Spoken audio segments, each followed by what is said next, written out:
everyone. I am Achilles Dacapio, grade 2 student, Gemini from East Rambo Elementary School. Today I'm going to show you safety tips if you encounter an earthquake or any disasters. First, always prepared an emergency kit, courtesy by Makati government. Now, if we encountered an earthquake, there is 3 safety tips. First, drop, cover, at hold.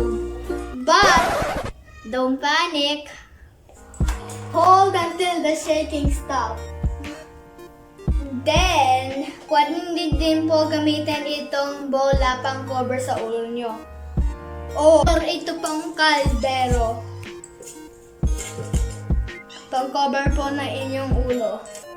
Ngayon po, kapag natrap ka po sa isang lindol gaya nito, pwede nyo po gamitin yung pito na ito para marinig ka po ng rescuer. Bigla po nawala ng ilaw.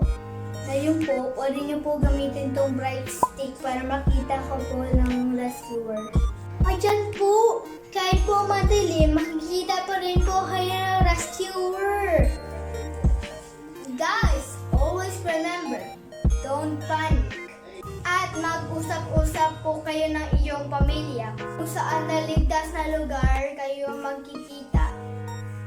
Marami pong salamat. Sana po meron po kayong natutunan sa aking video presentation.